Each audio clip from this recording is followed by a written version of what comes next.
Assalamualaikum warahmatullahi wabarakatuh. Bertemu lagi bersama Zahratna. Selamat pagi anak-anak soleh dan solehazah.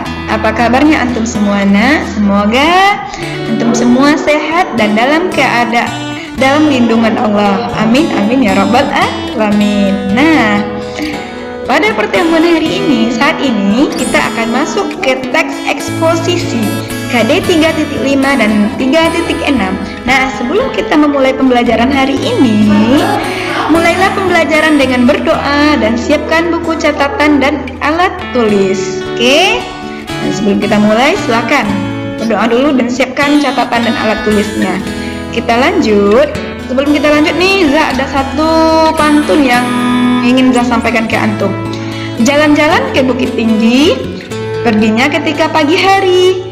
Semoga corona segera pergi, biar kita bisa berjumpa lagi. Nah, kita berdoa ya, semoga corona ini segera pergi dari dunia ini dan antum semua bisa ke sekolah lagi, bisa berjumpa ustadz dan ustazah tercinta antum. Oke?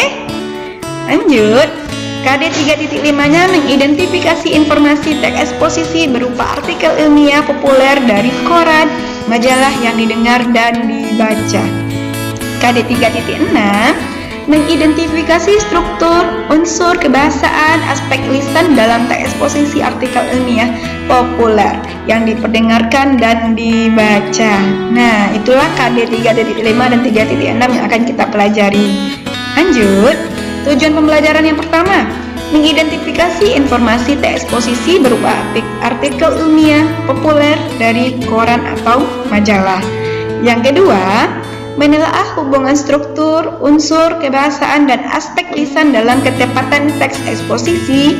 Keempat, menyimpulkan isi. Yang kelima, menyajikan gagasan atau pendapat dalam bentuk teks eksposisi. Itulah tujuan pembelajaran kita saat ini.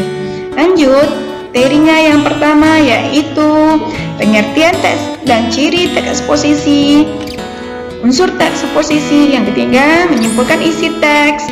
Keempat, menelaah struktur dan kaidahnya serta menyajikan teks eksposisi. Nah, sebelumnya Zah mau bertanya dulu pada antum. Pernahkah antum menyampaikan pendapat kepada orang lain dengan memberikan bukti-bukti serta contoh-contoh sesuai dengan fakta yang terjadi? Nah, coba ingat. Pernahkah antum memberikan pendapat dengan berserta fakta atau contohnya? Nah, sini ada. Tidaklah engkau menceritakan sesuatu kepada suatu kaum sedang akal mereka tidak mampu menerimanya, melainkan cerita itu menimbulkan fitnah pada sebagian dari mereka. Hadis riwayat Muslim. Nah, sebaiknya ketika kita mau menyampaikan sesuatu itu, pikirkan dulu apakah itu fakta atau hanya hoax. Sebaiknya menyampaikan suatu informasi kepada orang lain, sampaikanlah yang fakta. Kalau antum menyampaikan hoax, nanti terjadinya fitnah. Oke. Apa sih pengertian dan ciri teks eksposisi? Di sini akan kita bahas pengertiannya. Itu teks eksposisi berasal dari bahasa Latin yang berarti memberitahukan, memaparkan, menguraikan atau menjelaskan suatu hal. Nah, ciri-cirinya yang pertama objektif, yang kedua informatif, yang ketiga memuat fakta. Itulah pengertian dan cirinya. Lanjut unsurnya ada dua. Yang pertama gagasan, yang kedua dan fakta. Nah, ingat ya, unsurnya ada dua.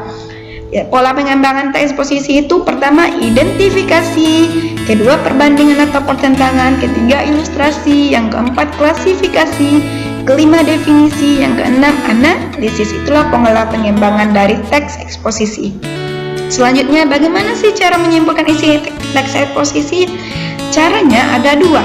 Yang pertama, baca dan dengarkan teks eksposisi dengan seksama. Kedua, catat isi pokok teks eksposisi tersebut. Itu cara menyimpulkannya. Selanjutnya, struktur dan kaidahnya apa aja, Zah? Nah, ini strukturnya ya, Nak. Strukturnya ada tiga. Ada tesis, ada argumen, ada penegasan ulang. Nah, di tesis itu dia memuat isu atau permasalahan atau pandangan penulis. Itulah bagian dari tesis. Rangkaian argumen itu ada pendapat dan fakta, ada opini antum, ada fakta yang akan mendukung teks tersebut. Yang ketiga, penegasan ulang, ada simpulan dan adanya rangkuman dari teks tersebut. Selanjutnya itu kaidahnya yang pertama menggunakan kata-kata perujukan, menggunakan kata kerja verbal, menggunakan kata-kata teknis atau peristilahan yang berkenaan dengan topik yang dibahas, menggunakan kata-kata persuasif atau mengajak. Selanjutnya, menggunakan kata-kata yang menunjukkan hubungan argumentasi atau kausalitas, hubungan sebab dan akibat, itu yang kausalitas ya. Terakhir, menggunakan kohesi dan konjungsi. Nah, itulah kaidahnya. Selanjutnya, bagaimana sih menyajikan teks eksposisi? Langkah-langkahnya apa aja? Bagaimana cara menyuntingnya? Kita lanjut ke langkah-langkahnya. Yang pertama, antum tentukan dulu isu atau masalah yang akan dibahas. Setelah itu, baca bacaan dari berbagai sumber yang berkaitan dengan isu atau masalah tersebut. Ketiga, daftar topik-topik yang berkaitan dengan isu berdasarkan hasil membaca sebelumnya. Keempat, susun kerangka-kerangan sesuai struktur teks eksposisi. Dan terakhir, kembangkan karangan yang telah disusun menjadi sebuah teks eksposisi. Lanjut, bagaimana sih menyuntingnya? Cara penyuntingnya, aspek menyuntingnya itu ada 3. Aspek yang akan disunting itu isi, struktur penyajian, dan kebahasaan. Nah, itulah aspek yang akan antum sunting sebelum menginformasikan teks eksposisi tersebut. Nah, sekian materi dari Za. Nah, di sini ada sebuah motivasi bagi antum. Barang siapa tidak mau merasakan pahitnya belajar, ia akan merasakan hinanya kebodohan sepanjang hidupnya. Itu menurut Imam Syafi'i rahimahullah. Nah, marilah kita semangat untuk menuntut ilmu selagi muda, karena pendidikan itu menuntut ilmu sepanjang hayat. Pendidikan sepanjang hayat ya. Nah, mari kita tutup pembelajaran hari ini dengan hamdalah dan doa kafaratul majelis. Mohon maaf jika ada salah kata, salah penyampaian. Jangan lupa bersyukur dan jaga kesehatan. Assalamualaikum warahmatullahi wabarakatuh.